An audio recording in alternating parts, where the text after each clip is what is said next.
Hello, Recovery fam. Welcome back to the Unashamed Recovery Podcast. I am your host, Josh. And I'm your co-host, Drew. Yeah, I'm not the only chaotic person in the room today.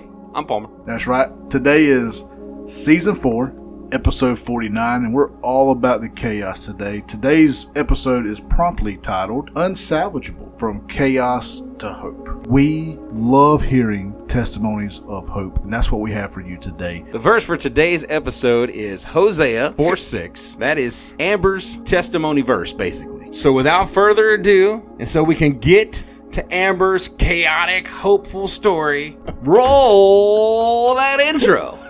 The Unashamed Recovery Podcast.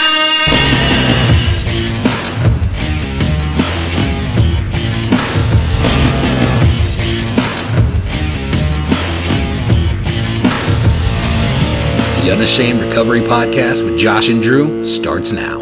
Here at Unashamed Recovery, we believe that there is healing in the story of our scars and that it is okay to not be okay. It is our mission to break the shame and stigma of addiction and recovery by sharing real stories of real addiction from real people in real recovery and real sobriety. That's right. Today, we are joined by somebody who is no stranger to the realm of recovery, no stranger to the addiction scene. Our guest today is also no stranger to overcoming that pit. Today, we are joined by Amber Thomison of Strong Towers Recovery in Philadelphia, Mississippi. Correct? That's right. I'm in Church at the Ark. Amber is also a EMS dispatcher. You know, not everybody can be a 911 dispatcher. I understand that, but hey, Amen. It's Takes nice a to strong, intelligent human being. That's right. Yes, And when those aren't available, they hire Josh. Yes, they hire me because there's no way that I could do EMS. We're so glad to have Amber join us today. Amber's going to be sharing her story with us and all of our listeners out there in recovery land. So, Amber, as tradition on Unashamed Recovery Podcast, we like for you to take us back to chapter 1 of your story. What would chapter 1 be called for your story? Chapter 1. It's a good title. It's, Chapter 1. right. That's what I would call it. Let's see. Chapter 1. Yes, I put you on the probably spot. the beginning of chaos. That's my life story. You're still in chapter 1, ain't I am you? the beginning of chaos. if that's the title of chapter 1, still in chapter 1. So the chaos that you're talking about in chapter 1, that seems like things were not going good in chapter 1. So take us into chapter 1. What does chapter 1 look like So for chapter 1 would start with me with probably my birth, just right from the beginning. I was born into addiction. I was then raised in addiction, and at 18 months old, I was put in foster care where I was still raised in addiction. And it was just, it started from the very beginning.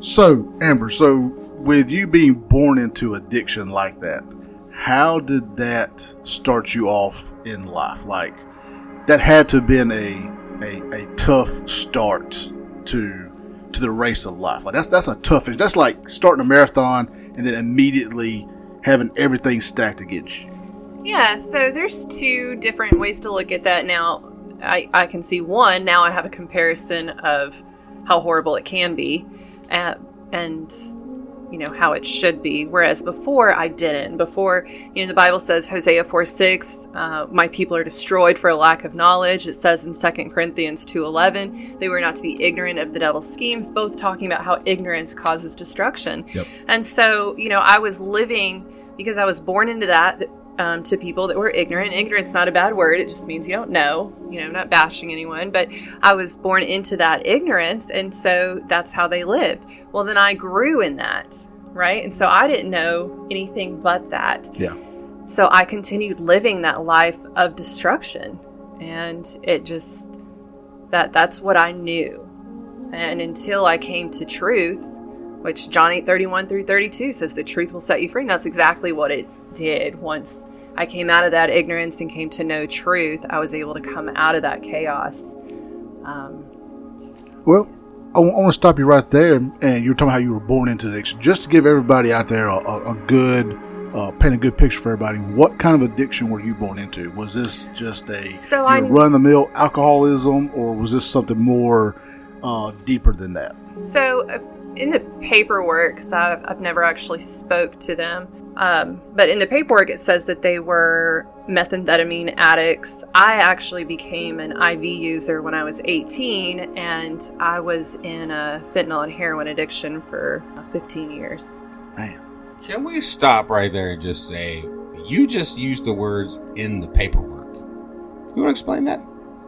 Yeah, so at 18, I was able to get all my paperwork to find out, like, how everything went prior to being put into foster care, all my old medical records, you know, because you can't access that stuff until you're 18 from the state. So that's what I was asking. I just wanted to make sure that I was on the same page of, like, she said paperwork, so clearly she was born into addiction, but she is not, you know, like, handed over to her addiction parents. Right. Yeah. No, She it was was put actually into the system, or right.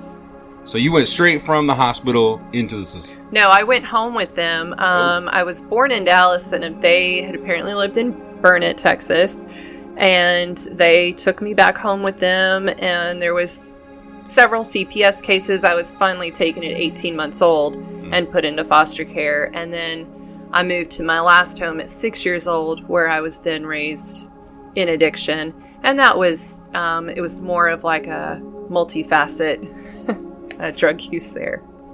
So you basically went from one to another. Correct. Man. Okay. Man.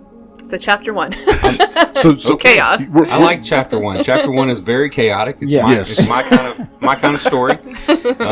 You know, here we are. We're born into addiction. Yep. And at 18 months, we're taken away. And then what happens? We're Thank shoved you, into Jesus. another We're thrown addiction, right right? back into another addiction. Yeah. All right. I like it. Jesus had a plan for you from the get-go. Amen. That you were going to use the trials and tribulations from day one to tell his story. Yeah. Amen. I like it. And let's just call it what it is. It's a miracle that you're sitting here today telling your story for, you said it was 15 years of IV use? Yes. To be able to sit here understatement. and to be able to tell this story, that there is just... To be able to have a cognitive train of thought, period. Yes. After that long. Because, I mean, I was an IV user for 3 years, and you're talking about the brain damage that I had to come back from just after 3 years of that. He's still coming back from it. I'm sorry. What is cognitive? The ability to think, reasoning. I have that problem. Cognitive just means thinking. I'm just kidding. Sorry, I use $20 words. I use it too. So We like $20 words. So, Amber, let me ask this. I think you said, did you say at 6 or your 6th home? At 6 years old. Okay, so at 6, you end up at your last home. Mm-hmm. Is this now the people, do these people adopt you? Are you just in the system at this one home for the rest of your childhood, or? Right. So I was there for the rest of my childhood till I was 17. I left my senior year of high school and ended up moving in with the girl that had left before me. Okay. So you never were adopted. No. You kind of got left in the system until you were old enough to just leave and just be an adult. Yes. Man. I hate that. That really breaks my heart, because there are so many people out there, and I know I'm going to get off on the topic real quick, and I'll probably delete all this, but I just want to say that it breaks my heart because there's so many people out there that want children, that can't have children, and I feel like sometimes here in the United States, we make it very hard to get children. Now, I agree that we should make it hard to get a child. You shouldn't just be able to go pick up like a puppy. It shouldn't be like a Walmart. Right. You shouldn't just walk in and go, I want that one. It just, Amber, it breaks my heart for you that you never found that particular family. I'm assuming we're going to get to a point in this conversation where we find out you do have a family. Like a lot of us, our family is recovery based. Right. Man. So, I'm sorry. Chapter 1, chaotic. Are we moving to chapter 2? Like, is chapter 1 just like I didn't make it out? I was about to say, the way chapter 1 was titled, I'm just assuming that there's way more to chapter 1. I'm just assuming. Like, I could be wrong. I'm telling you, chapter 1 to me sounds like I didn't make it out. That was Like, just a synopsis. The preface to the. Right. To you know the what? book. I only ever read the Cliff Notes, so I just assumed. Right. Yeah, this is just scratching the surface. You can't just but- read the back of the cover. Like, you got to read the pages. Some people do that with the Bible, I think. This is true. I read the end. I know how it ends. That's all that matters. Amen. We won. So, back with your story. So, is there more in chapter 1, or have we now gotten to where we're moving on with our story? I would move on. I mean, it's pretty. I know people who went through a lot worse, and some people didn't go through as bad. I mean, but it's a. If you've been in addiction, and maybe you were an adult when you were in addiction, and you saw another adult with kids, like what those kids went through. I mean, if you've been in addiction for any significant period of time, then you can, imagine there was abuse, there was all these horrible things, But what I want to point out is that there was years and years and years of that. And like you've all stated, I'm sitting here today completely sound mind, able body, and it is miracles upon miracles. It just goes to show that like he kept his angels encamped around me the whole time. Like I'll look back at all the kids that I was raised with and how there were so many things that I was just shielded from. Not that he has a respect to our persons, because there was things that they were shielded from that I wasn't. But yeah, there's more to it if you went into all the little details. Yeah, most definitely. So let's go ahead and let's frame up. We're moving out of chapter 1. Where does your story take the turn where you actually get to the point where you're going to try whatever it was that you tried first? What led to that moment? Before we get to that, Josh, my first question is, at this point, do you know that the people that you've been living with have an addiction? Oh, absolutely. Okay, so what is their addiction? Let's start there. Well, the things that we saw every day were the lady, she had several different mental health issues going on. And I know that was kind of fed into it. So there was a lot of alcohol. That was a guarantee every morning. Alcohol and marijuana all the time. But it was usually on the weekends then it was pills, cocaine, just stuff that we kind of got introduced to pretty early. And so we had known. It was known almost the whole time I was there. So that makes sense that she got to see it. And so, absolutely.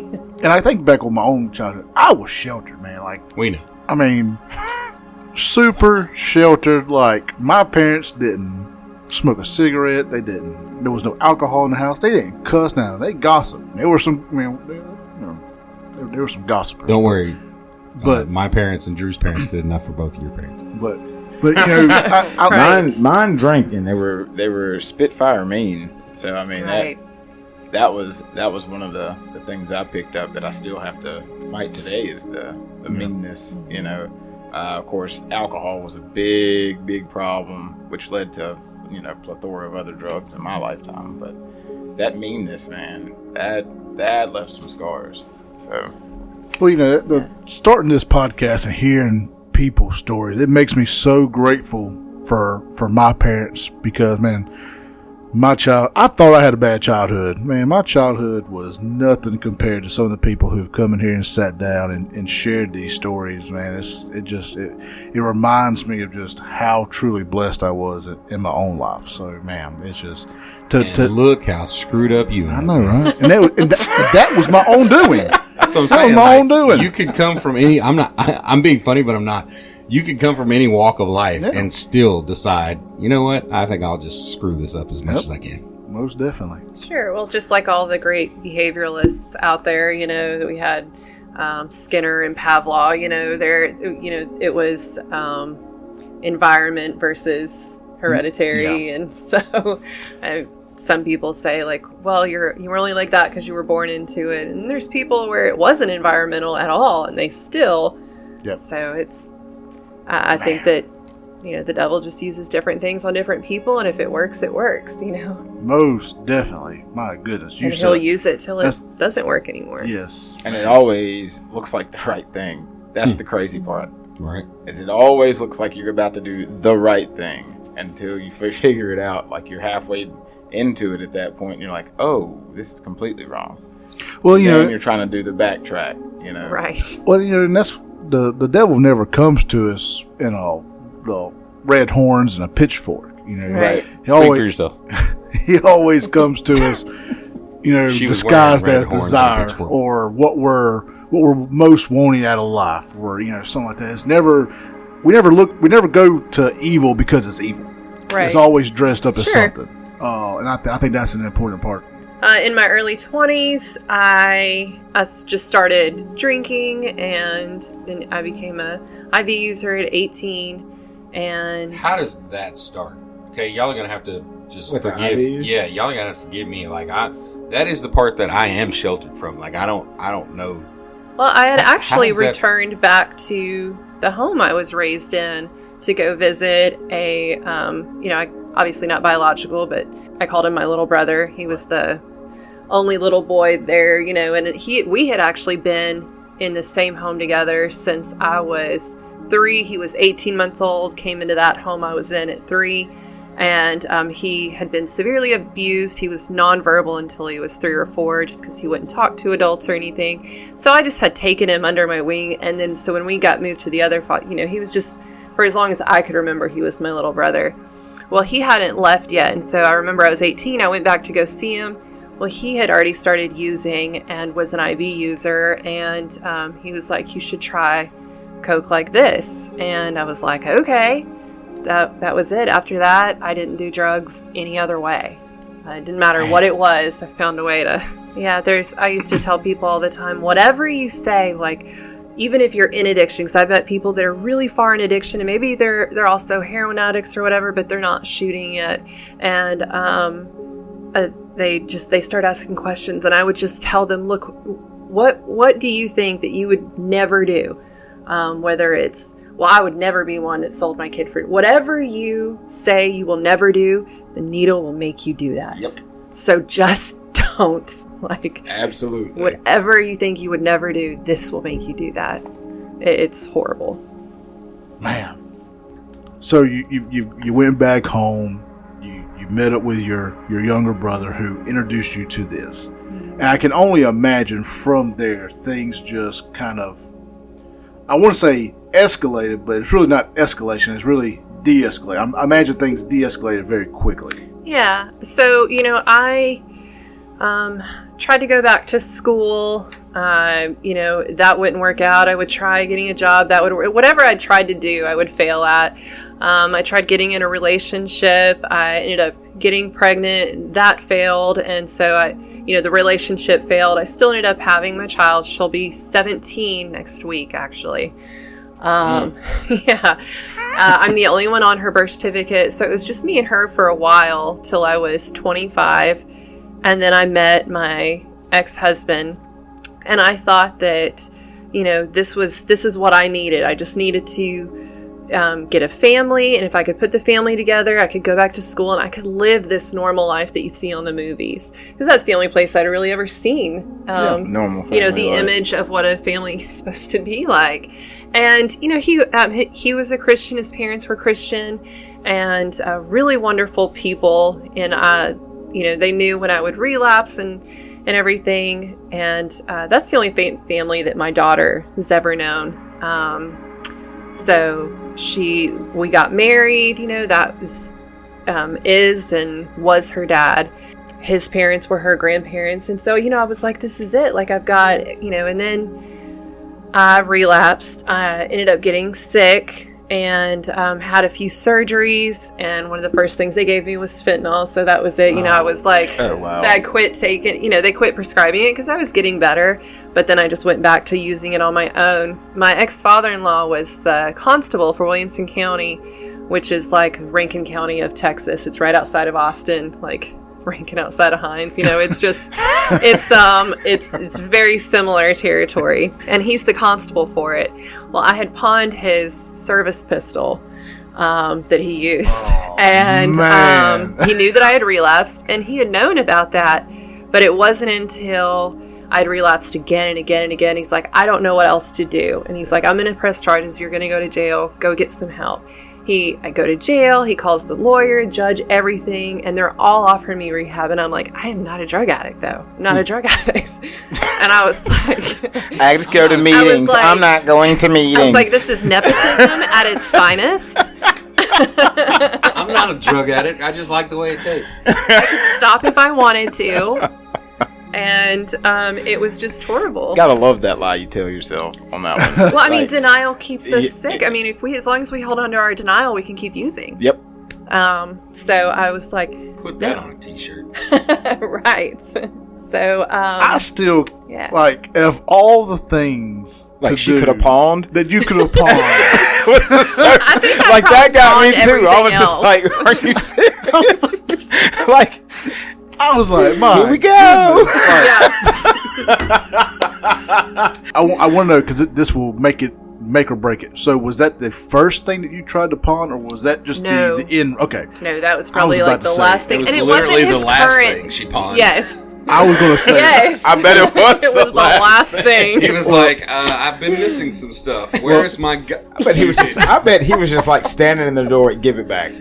Like, he just did. give He was it sitting back at the kitchen table saying, he's like, Amber, and I'm like, Did you take my gun? I didn't take it. I haven't seen it. Whatsoever are you talking about? Well, the pawn shop had called him because they were like, they recognize his name, and they were like, we have a gun from your daughter-in-law, and he's like, I'll be there in a minute. And he goes and he gets it, and he's waiting at the kitchen table when I come home. It would have been so funny if that was the first one she started with. Like, oh yeah, and the whole process of pawning, that was where she started. I was like, oh my. The grim side of it though is that I did consider the consequences, but considering the addiction that I had too. Every morning that I would wake up and go use, I was hoping it was my last day. And I would tell myself, there's no way am I going to make it to jail.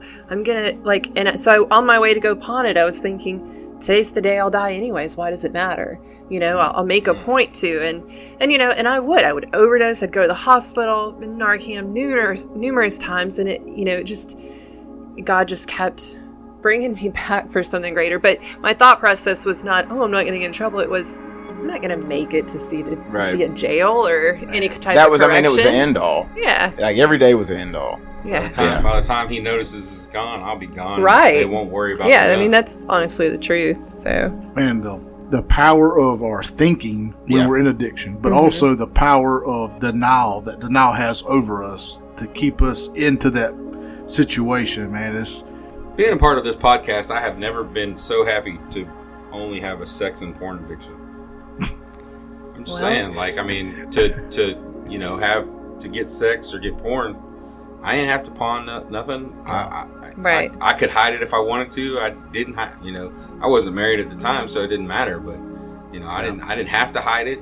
But I mean, that's the honest to God truth from my perspective. To have my addiction of being angry, and I'm angry and horny.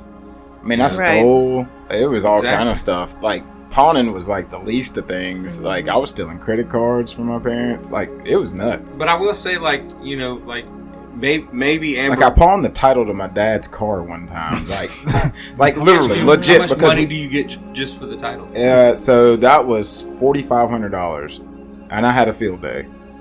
Yeah. We have the same name, so it was easy. Oh, yeah. Right. Okay. Mm-hmm. Yeah, so that was pretty easy. But what I'm saying is, like, even like as I call it small, because compared to a story like Amber's and a story that we've heard over and over and over of what I call real addiction, because I it's just how I feel. Like I've always felt when I go speak and sing at these recovery groups, I don't feel like my testimony is that big because I didn't have to overcome the things like Amber has overcame. So what I'm trying to say is, like, even I'm using air quotes, how small my addiction feels to me. Like I still have the days where I'm like, okay, this is the last day. It doesn't matter. Right. You know what I mean? So like your addiction, no matter what it is, no matter how big or how small, it still can feel like it can make you feel like I don't want to live. Right. Yep. Absolutely. But I hate that you had to go through all of that and had to hit that far of a rock bottom to get to where you are now, because Oh, it what gets you're doing worse. now is so much greater Amen. than what so many of us, so many of us, even Christians, are doing. Yeah. So I think this is a great place for us to just stop Pay the and bills. pay some bills. That's awesome. all right, so we're going to take a break real quick, and when we come back, we're going to finish hearing Amber's story of holy God, how can it get worse? But it does, from what I understand. It gets better. It gets better. It's always darkest Thank before the you, dawn. It's gonna get worse. It's gonna get worse, and then it's gonna get a lot better. We'll be right back.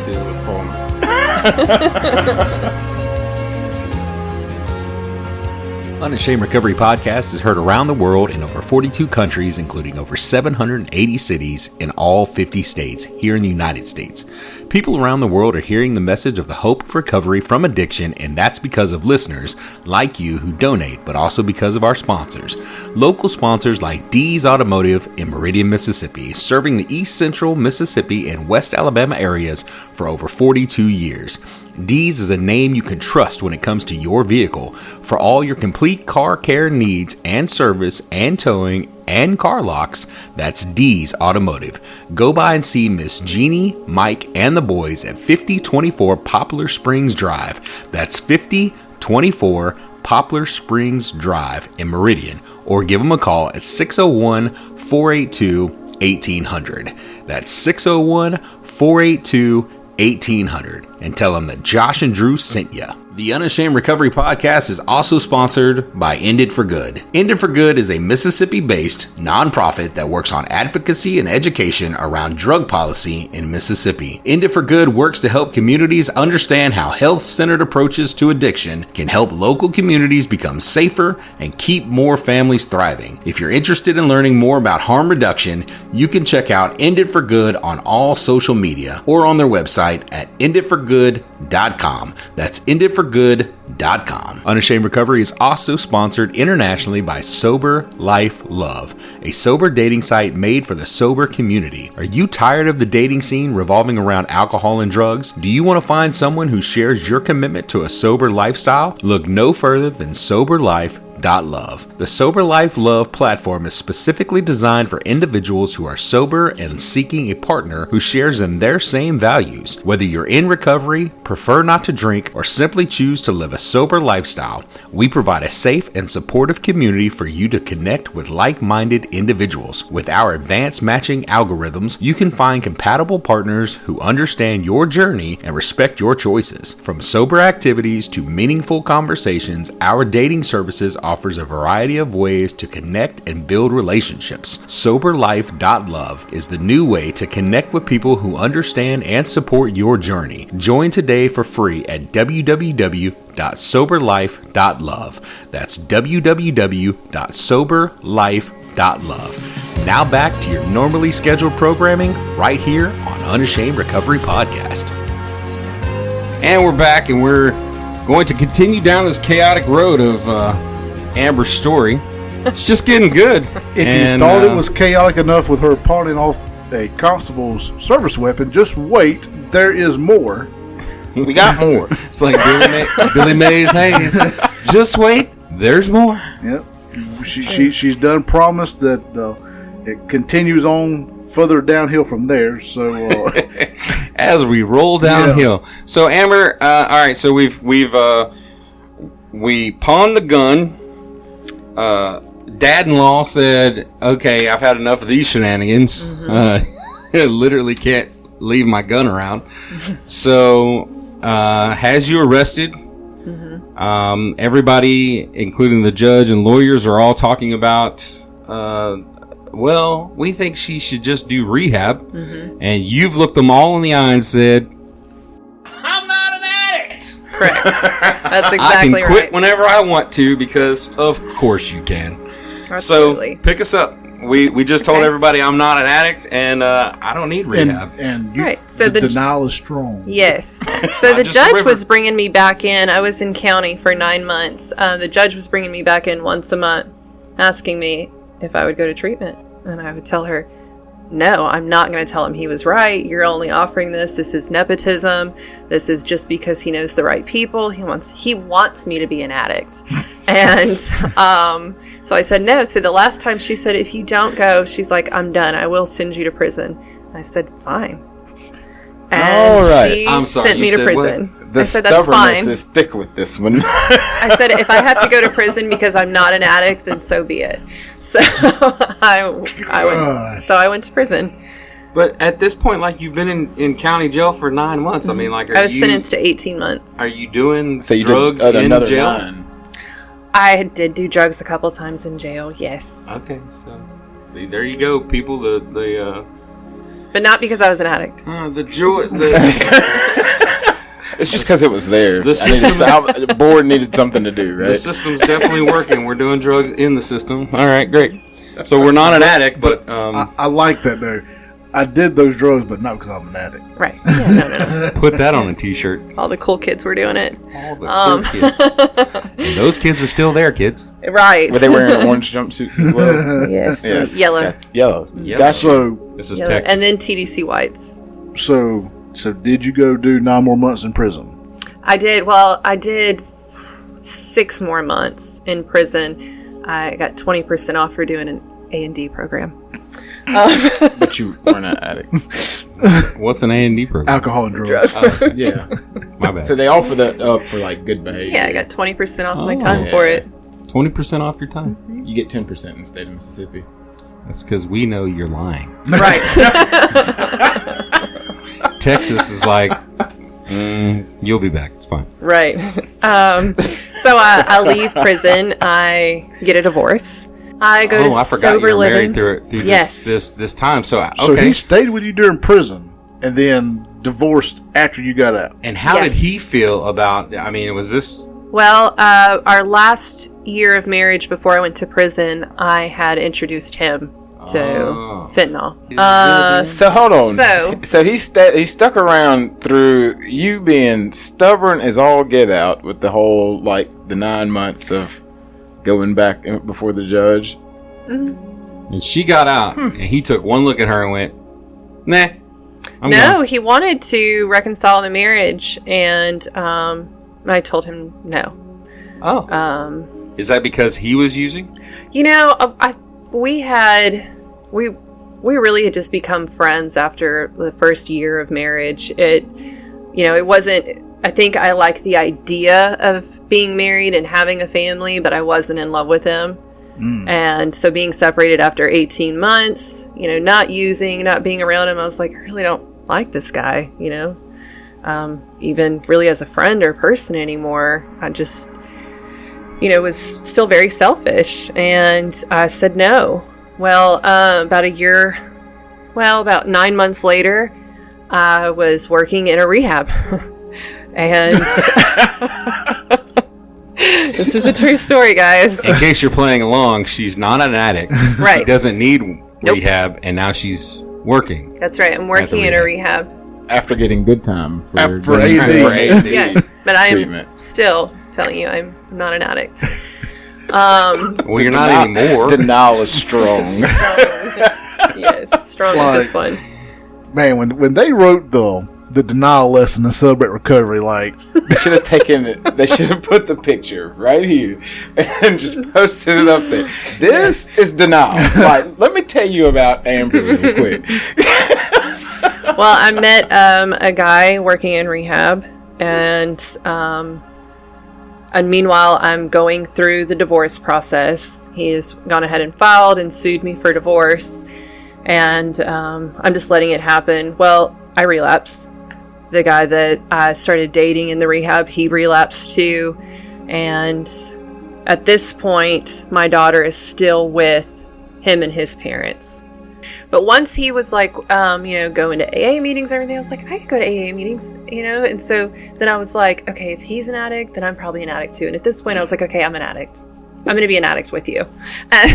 So it was a fashion trend. And since we're both addicts, we should go use.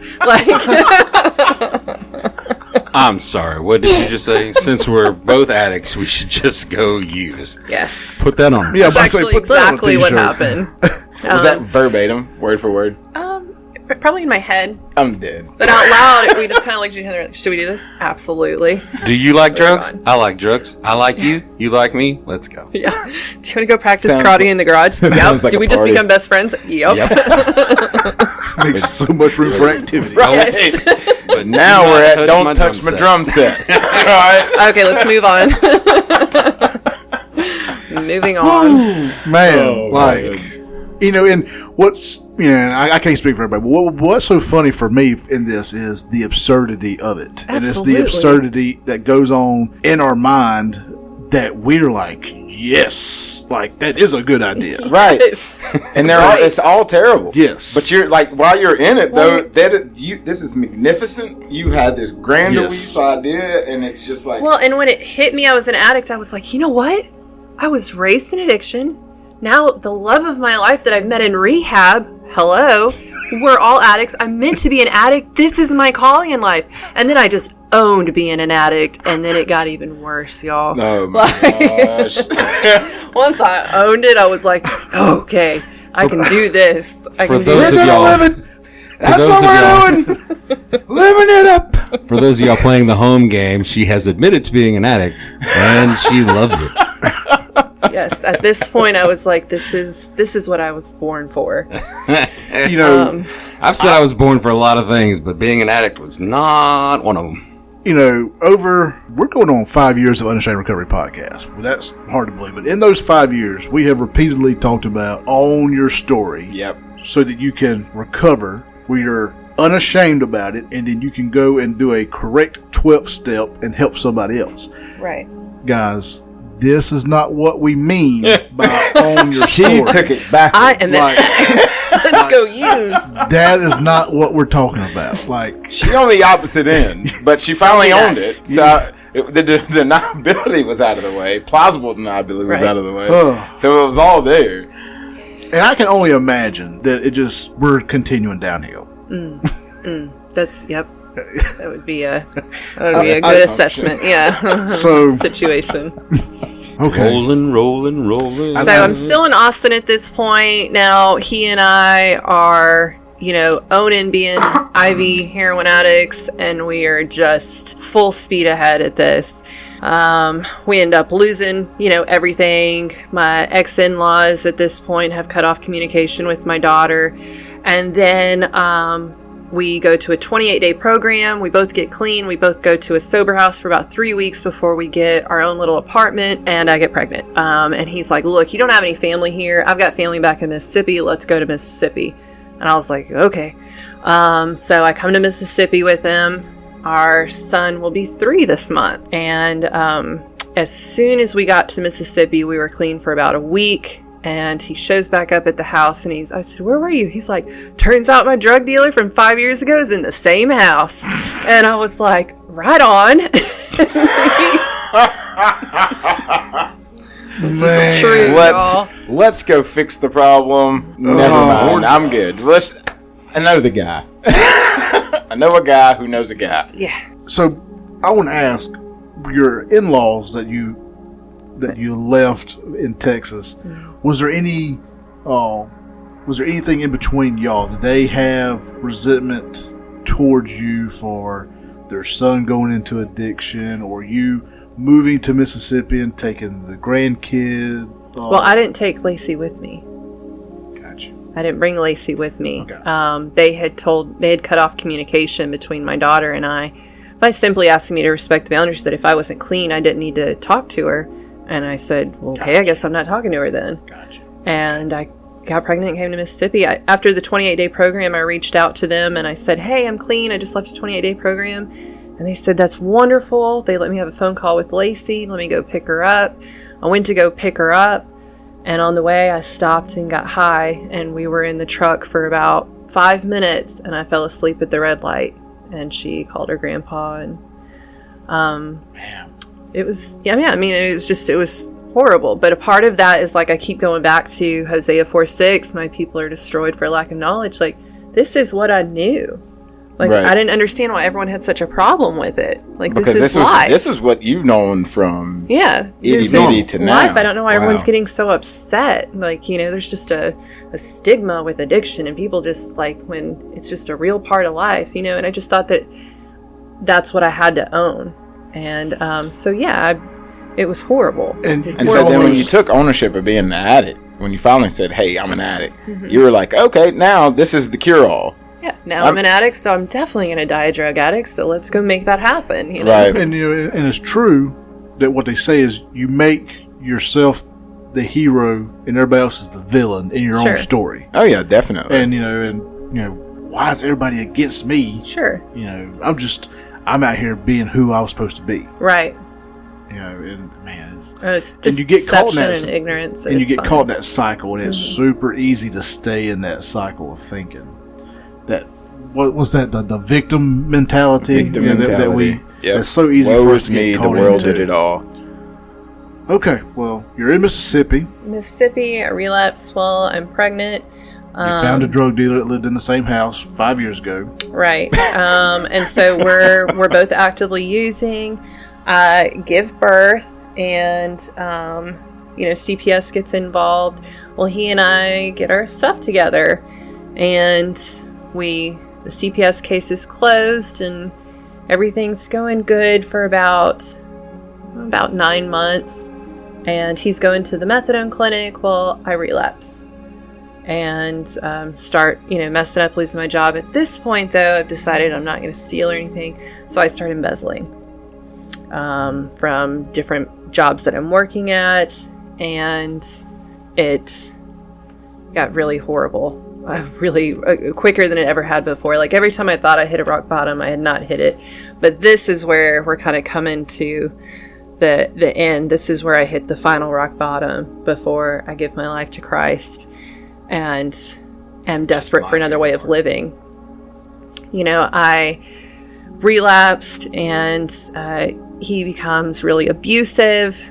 There's a domestic violence issue, causes separation. I go to a domestic violence shelter, get a protection order and everything, and then while I'm talking to the judge and he's signing the protection order, he says, we'll send you to go get you and your son and your stuff right now. And I was like, hold that thought.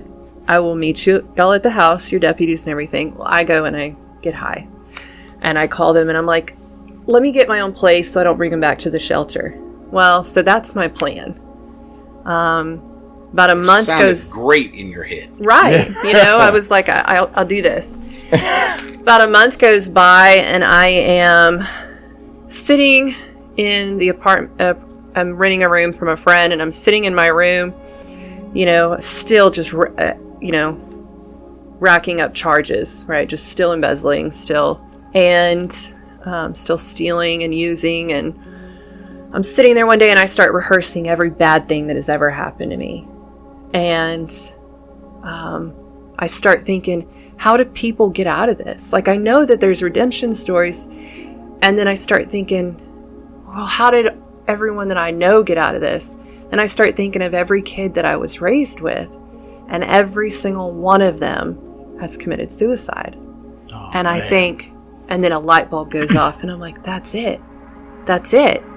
And I was like, I know what to do. I know where to go in Jackson, who will help me overdose if I pay him enough. Like, we'll just do like 2 in each arm. I got this, this is it. And I'm like pumped at this time. I'm like, I'm going to finally get out of this, y'all. Like, I'm going to finally, like, I have found the answer. No more pain, right? Eternal numbness is what I was going for. And I get in the car, and I'm headed to Jackson, and I'm driving through Flowood, and all of a sudden I was like, you know what, I'm just going to say this, in case this God that my ex-husband knew, or this God creator, maybe there's some almighty spirit out there. I said, I just want you to know that I am sorry. And I said, but at this point, I think you should admit, because I can look back and see different times where it's only been you that's brought me back to life. It's only been you that sent me to prison instead of the morgue. It's only, that if there is this guy, this God, then you are the reason that I've made it this far, because you haven't given up on me. But I think you should know I remember calling myself unsalvageable. I said, I am unsalvageable. Man. I had just got goosebumps. I pull over in Flowwood, just make sure I had enough money for what I was going to go do or whatever. Next thing I know, my car, and this was seconds after saying this to him, my car is surrounded by police officers. Just a complete circle around me. I can't even see anything. There's bright lights. Those warrants from everything have all of a sudden been called in. And they are out looking for me. And they find me. My car is surrounded. I'm taken into custody. My first day in jail, my first few days in jail, I'm getting called in and out by different detectives, different counties, the state of Mississippi, just everyone just, trying to find out. And some of their biggest questions was, were you doing this alone? Like, what is going on? Detectives from Flowwood. His name was Detective Tyler Burnell. First it was Detective Sean McKnight from the state of Mississippi. And he was talking to me and he's like, I'm looking through some of your stuff and I see some possession charges of fentanyl, and he's looking at my arms and I still have, real fresh, like, scabs and everything just from shooting. And he was like, do you need some help? And I said, do I need, you can't help me at this point. I appreciate it, but I get it. I'm going to prison forever. And I was like, God had me arrested because he didn't want me to kill myself, because he wants me to pay for everything I've done. That's what's happening right now. And he's like, well, we just want to help you. And I was like, look, I've already told you everything you want to know, so I don't know if this is some kind of, like, tactic where you think I'm going to tell you more if you say you're going to help me, but I've already told you everything. He said, all right, well, I'm going to reach out to the other detectives and just tell them that we're willing to help if they are. I was like, okay. Well, I leave. Detectives from somewhere else call me out, and Detective Tyler Burnell calls me and says, and I'm giving him all the information that I have too, and he said, can we help you in any way? Like, do you think we could take this opportunity to just provide you with help? And I was like, let me guess, the other detective called you? He goes, I do have some missed calls from another detective. That might be what it's about, but I just want to personally help you. So these people on their own are offering to help me. And I said, why do you want to help? And he said, well, I've been working for Rankin County for over 30 years, and I just want to start doing something good for someone. I helped a guy go to rehab last month. You'd be the first girl I helped. I just don't want you to underestimate the help that's out there for people in addiction. And I thought, okay. So I leave, and I'm like, I am not an that. Did you go back to your stance? No, I was, at this point, y'all, I knew that I was 100%, I definitely owned it at this point. And, like I said, I was hoping that at this point that's what was going to take me out, Yeah. The next day I get called out again, and this time it's by Brandy and Aubrey Pridgeon. And, yes, they call me out and they said, we heard about your case. We got a call from the sheriff, actually. I said, was it Detective Tyler Burnell? They said, no, the sheriff's office called us. And I said, so it wasn't these detectives or these detectives? They're all, and they said, no, why? And I said, well, they're just all offering to help. They're like, that's why we're here. We're wondering if we can help you. And I was like, what in the world? Like, shout out to All Things New Ministry in Amen. Brandon, Mississippi, doing wonderful things. We're very fortunate to be able to be a part of that group and what they're doing, and to partner with them. So anyway, shout out to them. So yes, anyway, shout out to All Things New. Continue on with that's just I know. I always wear it. Aubrey, man, Aubrey and his group is doing fantastic things in Rankin County and just central Mississippi. Yes. So that's amazing how that they came in there. That's And that means this had to be pretty recent for it to be Aubrey and Brandy. Yeah. Well, they weren't married at the time. Well, I know that, but I'm just saying, like, yes, not Debbie. right. Yeah. This was so that night in Flowwood where I'd called myself unsalvageable. That was actually September 18th of last year. So September 18th, next week, I'll have a year clean. Man. Yeah. Man. So they're like, hey, that's why we're here, that we want to offer help. But we got a call from the sheriff's office. Yeah. And so these people, and the reason they got a call from me at the sheriff's office is because there was a lady in the sheriff's office who on one of the days where I got called out by the detectives was working in the sheriff's office, Victoria Sebring. She saw me, and it was laid on her heart to reach out to All Things New for me. So now I've got the sheriff's office on their own accord wanting to help me, the detectives from different cases on their own accord wanting to help me. And now God's about to bring them all together and let them all know that they're all on the same page. And it's just going to get really incredible God said from here. the unsalvageable. This is try me. Right. He was like, You just push the try me button. I'm all in. this is literally days after she sat in her car and just said, It was like, I'm hey, done with this. Like, Mr. Imaginary Guy that might be in the sky, maybe you're there, maybe you're not, but I want you to know that if you are there, I know it was you, but I'm unsalvageable, so you can press stop, leave me alone. Right. I'm going to take care of this. And like Drew just said, God said, that was the try me I got button. it. Okay, great. Let me show you what I do. Okay, you've now acknowledged my existence. right. Let me show you what I'm going Right. to do. Amen. I'm not sending you one person. I'm not sending you two people. I'm telling you, everybody that you're about to come in contact with is going to say, hey, can I help you? Yeah. Not, hey, you're a criminal. Right. You did this. You're going to jail. Right. You deserve to be where you're going. No, God said, I'm going to send people into your life that says, That's gonna can love I you. help you? Can I They're love gonna you? love you. Goosebumps right That's now. what I love about Rankin County Goosebumps. is, and I don't even know that's where you went, but I'm just Yes. saying, like, the All Things That's where I was. New, and we've played plenty of worship nights for Rankin County Jail. That's what I love about this area, is the fact that we're not going to judge you. We just want you to know that we love you. Right. And how can we help you? And that's a God thing, man. God sent everybody and their mama to come Right. Man. Yes. Yes. I am curious. Well, God knows you're stubborn. Like, I mean, God said, look, we've already been down this road. She screamed she wasn't an addict for 9 months while being incarcerated. We're not playing this time. Reinforcements. So I am curious. Had you ever had an encounter or an experience with God prior to that moment in your car before getting arrested? Like, did you know? Have you ever heard about God or anything like Well, that? remember, Sure, her I mean- ex-husband was a Christian. Yeah. But had you had an encounter, obviously you Yeah, heard. yes. But had you felt? Had you seen? Had you? Not like Have this. you even had a conversation with God at that point before then? I think I thought I was, like at the time, I was doing everything that his family was doing. Right. But because I hadn't been raised in it, I mean, the first church I ever went to was with him when I was 25. First time I ever heard the gospel, I was 25. Like, I mean, I was like, all right, this guy died for me. Like, okay, that's really cool. I don't really know exactly what that means. Like, but maybe he died for you as long as you're a good person. So I didn't really have a lot of knowledge or the intimate relationship with him, at 25 when I first heard about him. Now So that's God- what's different. But God was I'm about to planting them say- seeds I was the about to say- whole Yes. time, dude. Because everybody else that Yes. we've ever had a conversation with in the podcast, they've always had some kind of religious background. So, they Yeah. grew up in church. Was Yeah. born and raised. Yes. Yeah, I mean- in religion. But then you hear, And then you hear this story. like, I didn't know the gospel till I was 25. Yeah. So- which a lot of people are like, how is that possible? It's absolutely possible. It is. yes. I mean, it is. yeah. For It was. It for happened. this area here, No. you don't hear as much. But And what part of Austin, Texas were you in? Austin. Mhm.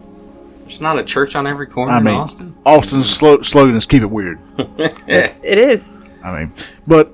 That's just They have that on a T-shirt. But I remember asking about God when I was, a teenager because, I'd hear like other kids start talking about it. And the little school that I went to right outside of Austin was a Catholic community. And I remember seeing people do the Lord's Prayer at school. And I didn't know what that was. But I remember going home and asking the adults there who God was or what the Bible was. And I just remember the guy, I'll never forget it. He was eating a bowl of cereal and he looks over at me. And I just remember him rolling his eyes saying, "It is a book of contradictions. It will destroy your life. Don't ever read it." And I remember thinking, okay. What a first impression. And so I just, which I'm not blaming him. I'm just saying that I instantly was like, okay, so it's a hobby that really only weird people have. I gotcha.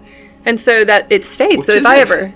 So at this point, back to Brandy and Aubrey, they're talking to me, right? And so this is on the third day, and the third group of people are I'm coming sorry. in. Did you say the third day? The third day in jail. And third group of people? Yes, it was. Man, So, Palmer.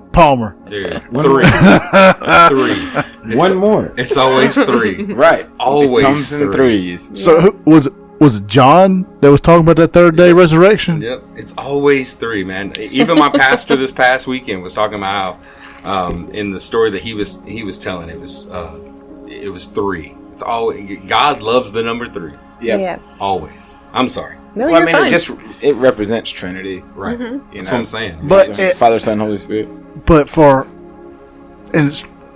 some people, like, okay, you've been in church all your life, so of course your story is going to reflect three. Yeah, of course. But here's Amber's story, who she hasn't had, and Right. The guy eating the bowl of cereal told her it was contradiction and weird people. Yeah. So, like, And- three didn't mean nothing to her at the No. time. Right. No, not at the time. It might not have been until she sat down and thought about her full story that she saw the number three. But for us, when we see it, it's like, oh, did you say it was three groups of people? Did you say it was the third day of it? because Right. we see it show up so many of these stories, Yeah. and we hear it so often. So we pick up on it, but. All right, so on your resurrection day, the third Right. day. Well, so they come in and they talk to me and they ask me, well, in that moment when she said, Amber, we just want to help you, and Brother Aubrey looks over the table, he goes, he's like, I believe, he's like, because the sheriff's office contacted us, we believe that there's maybe people, I don't know any of these detectives you've talked to or anyone else that's trying to help you, but we believe that the sheriff's office is willing to help you, that we can get you some help. And I just remember, he's like, is that something you want? And something inside me, and I know that it was just, it was that stubbornness, it was that old man, just, God was just starting to break my heart for the moment when his invitation came. And so, which wasn't at that moment, but that's when my heart began to really break. And I looked over at Brandy and I just started crying. And I hadn't, been crying or anything, but I just started crying. She said, what is wrong? What's wrong? And I said, I just can't believe this is happening to me. I can't believe it. Why would he, I said, if this is God, like, why would he send me any help? Like, I just can't believe it. I cannot believe this is happening. Can't wrap my mind. She goes, well, believe it, because we're here. And she's like, I'm here. I'm real. It's really happening. And they said, we're going to make some phone calls. Do you need anything? And at the time, like, I'm detoxing so bad. They bring me clothes, a Bible, just all sorts of stuff. They come and check on me. About a week later, I'm back in regular, general population. I'm not in medical anymore. And she comes in and she puts on a song, Rescue by Lauren Daigle. And I'd never heard it. But the words start playing, and Lauren Daigle said, in the middle of your darkest night, in the middle of your hardest fight, I will send out an army to rescue you. And I close my eyes, and in that moment, I see my car surrounded by all those police officers. And God starts to, and I hear God's voice in my heart for the first time, like ever. And it was the most beautiful thing. My whole body felt peace. Every fiber in my body recognized that its creator was speaking to it. And he said, Amber, that was me rescuing you, not to punish you and send you to jail, but just because I love you. Even if you don't do anything else with this, that was just me saying I love you. And I fell on my knees, and I couldn't do anything but I instantly fell in love with Jesus. In that moment, I fell head over heels in love with him. And she was talking about salvation and asking him into your heart. And I had heard, before, that if you, confess with your mouth and believe in your heart that Jesus is Lord, you shall be saved. And I said, I don't really know how to do this, and I don't really want anyone else to lead me through it. I said, but I know that if I confess with my mouth and believe in my heart that you are my Lord. And so I said, I'm asking you to be my Savior. Please take over my life. Please be my best friend. I don't ever want to be anywhere else but with you. I mean, I just fell in love with him in that moment and believed everything that he had to say after that. And a week later, I was baptized by Brandy and Kosha. I don't know if y'all... Yes. Brandy and Kosha baptized me a week later. And the week after that... And that was at the jail. That was at the jail. Yes. I want to make everybody out there listening... This was all at the jail. Rankin County does baptisms at the jail. Yes. And it's... I have not been to it in person, but I see Aubrey making all his posts about those baptisms, and it's awesome. So anyway, then a week later, they cut Brandy and Aubrey. Well, the detectives are still pulling me out, telling me that they're now all in communication, and with the sheriff's office, and everyone's on board with helping me. And I'm like, okay, like, yeah, are you kidding? Like, I think I might actually have a shot at life. Like, so I'm starting to get hope, right? And I'm like, I might be able to really do this thing. Like, I could live like a normal person. I can be a Christian. Like, I mean, I can follow Christ. And then when I found out, like, that the word is, my rule book I was like, I can do this. Like, I can do this now. I can live and really live. And I can be a real mom, and I can be a real adult and a real member of society, and I can have dreams, and I can have a job. And I was like, I can go to a church, and I can tell other people about how great God is. And I was like, this is amazing. I'm going to have the best life ever. It was like being, it's like being born again all over, and so was that the first time that you had ever truly experienced hope? Absolutely. Just hearing you talk, I could. You can hear it. Yes, you can feel it. You can sense that there's like this recognition of, man, I have hope. Yeah. Hope is powerful, man. It is. Hope is. Mark Twain says the two most important days of your life are the day you're born and the day you find out why. Yeah. And the day I found out why, to have a relationship with God, it was the most beautiful day I have in memory. I just wound up teaching the lesson at my Celebrate Recovery on hope this past Monday night. I had to do some studying on it, and I found out there was a story about a research on rats back in the 50s.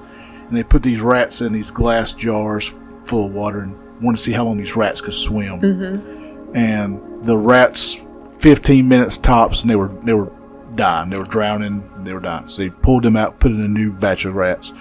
Well, at that 15-minute mark, the rats were about to drown. They pulled all the rats out, dried them off, set them to the side, let them rest for a minute, then put them back in. Now, those rats had just swam to failure for 15 minutes. How long do you think those rats swam the second go-round? 5 minutes, 10 minutes, another 15? Yeah. Those rats swam for 60 hours. 60 hours because they were under the impression that somebody would come rescue them. Oh, wow. So they didn't give up. Psychologists have cited that experiment as the basis for hope. And they said that experiment proves that hope is the most powerful thing in the universe. Amen. And to hear, you can hear that when you're talking, right there at the end, when you were talking about, you were fine. Oh, I can do all this. That's hope. Yep. Hope. That's 101. That's basic. Like that. That's what it is. That's one person recognizing, man, I do not have to continue down this road that I've been on. That I can change, and that there is a different life for me. Yeah. Man. So, how did you get plugged into Strong Towers? Because I want to give a plug to Strong Towers. So let's talk about the church, the Ark. Yeah, so I was baptized. A week later, everyone's on the same page. They send me to the Peace House, a ministry out of Embrace, and the Ark was involved with, some of our teachers came from the Ark, and we'd have different stuff going, different functions at the Ark while it's at the Peace House. Embrace is doing a lot of good stuff too. They send a lot of people to rehab over there in Forest. Mm-hmm. And All Things New had sponsored me to Peace House. And Embrace was my church family while I was at the Peace House. Yep, good stuff. Good stuff. So the Ark was sending teachers over there to Embrace, and I'm assuming that's just how you got connected with. Yes, that's right. So I found out about Strong Towers about a month after probably about 2 weeks after I graduated. A teacher that was there, she and her husband moved me into their home.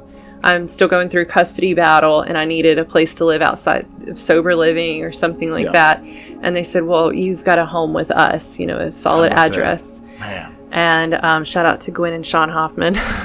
Awesome. Amazing people. Awesome. Goes back to like what Palmer was saying. I hope at some point in the story we find out you found a family. Just want you to know that these people do call me daughter now. I've been with them for 6 months.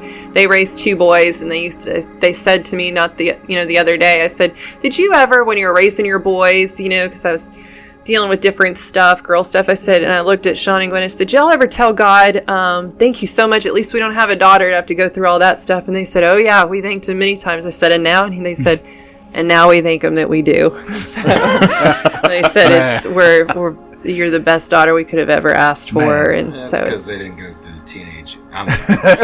Listen, if it happened as a teenager, I'm sure that I've put them through it in the last 6 months. And they're probably nodding their heads. Man. As a girl dad with 2 teenage daughters, I'm telling you, they they looked even, up. The thing that I've learned about, like, even in addiction, like, when we start to become sober, we still have some childish traits because of, like, when we started I still had using, voids I didn't even know that I needed filled. Yeah, That's right. That God's filled with this church family at the Ark. And so I got plugged in with Church at the Ark, and Lauren and Pastor Jay and the Hoffmans, they have all just started, they've really embraced my willingness to want to be a part of things, and it really helped me get plugged in. So Strong Towers, we've got meetings on Wednesday nights at 6 and 9 on Sunday mornings. And Strong Towers is in Philadelphia, Mississippi, in Neshoba County, for all of our local listeners. And they are drug court approved. Yep. Meetings. And then Strong Towers is also plugged into Celebrate Recovery at Neshoba Baptist Center in Philadelphia as well. Shout out to Jeff and Tammy running that ministry. That's right. Good people. Which is an offshoot of North Park Celebrate Recovery here in Meridian. Strong Towers is also helping me with the custody court. They go in as advocates. Oh, nice. Absolutely. Yeah, they'll help you. I've seen them help people with anything, any kind of legal trouble, financial trouble. Awesome. If you're trying to help yourself, Pastor Jay and the Ark, Strong Towers, if you're helping yourself, they want to help. And they're so spirit-led too. Like, they have discernment, and there's no legalism or religiosity with their help. Man, that's awesome. Just people wanting to help people. That's right. That's where it's at. Well, and I'll have a year clean next week, and that's pretty much it. Boom. And this episode drops next week. Okay. So she'll be a year this week. All of our listeners out there listening, she's a year clean. So right, how about that? 18th. How about that? I believe that's when the episode drops, is it not? Yeah. Yep. Yes. This episode will be finding all of our listeners on Amber's 1 year sober anniversary. My awesome. goodness. How about that? Another How God works. God is so good. And we've had so many schedule conflicts that this is the first time it's worked out. Yes. It's worked out where it's going to drop on my That's sober day. nothing. That's really cool. This episode has been put off and rescheduled several times. My goodness. That's my bad. Yeah, it worked out perfect. Yes, worked out perfect. So, hey, congratulations, Palmer. You did something great. Yes. This here is probably one of our longer episodes that we're going to be putting out, but for good reason. But I must say there was so much to gather. It was a lot. Yeah, it was fine. It was perfect. I couldn't think of another episode that I would want to go this long because so much. I mean, there was so much unpacked into this, and like I hardly stay silent during episodes, and so for me to be over here just like, well, and I was like, hold on a second, what? Amen. Well, and I'm just gonna go ahead and tell you, I've sat through several of these episodes, and I've never shed a tear. True. During recording, and I was over here bawling my eyes out. So I thought we chose the wrong place to put the ad break because she gets to the point where she tells us all about her hope, and she's finally found hope, and all of us are going, I remember. Right. We're going to take a break. We got to wipe our eyes, and we'll be right back. It's like Dr. Phil over here. Yeah, I know. It's like, whew. So, I mean, I hope our listeners don't mind the extra length on this episode. I feel like it was not wasted at all. No. Man, what a powerful story that you've got, Amber. What a leading example of hope a lighthouse that you are to others that are in the darkness of addiction. You are truly a lighthouse. And remember, she's doing so much with Strong Towers and her church and all that. That just proves that, look, she's turning a year sober.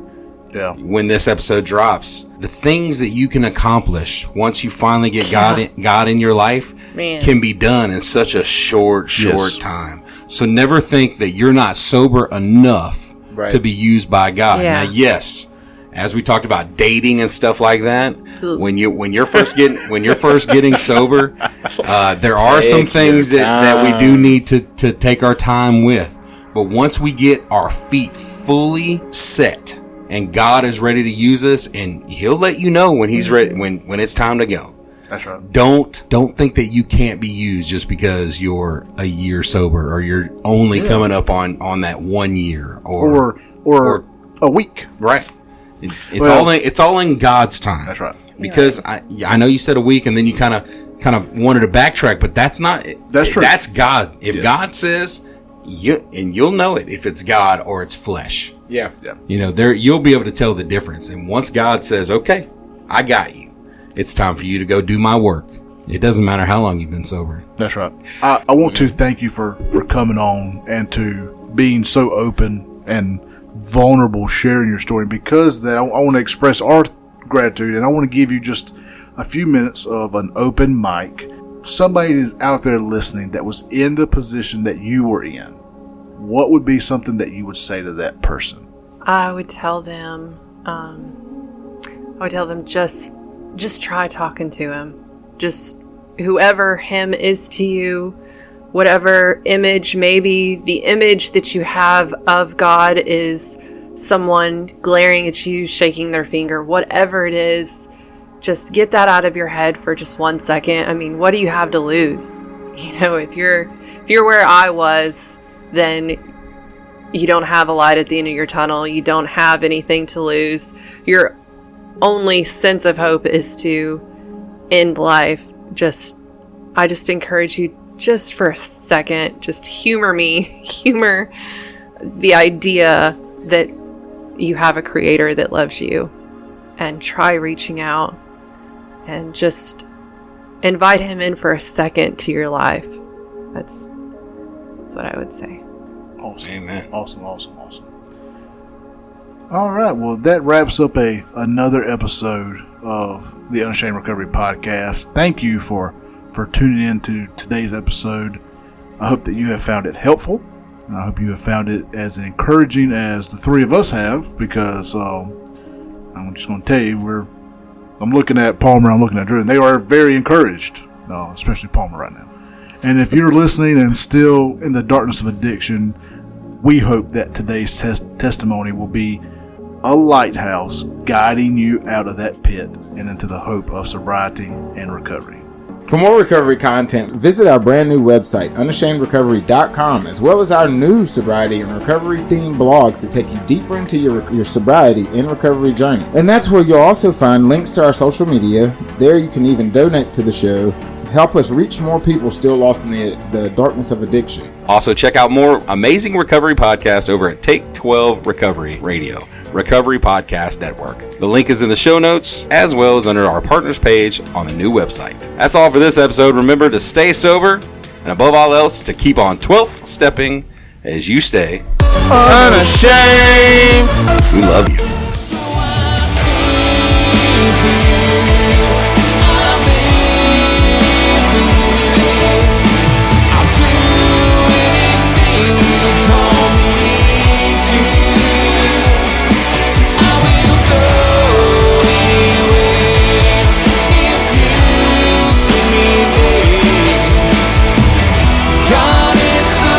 That I can do. So say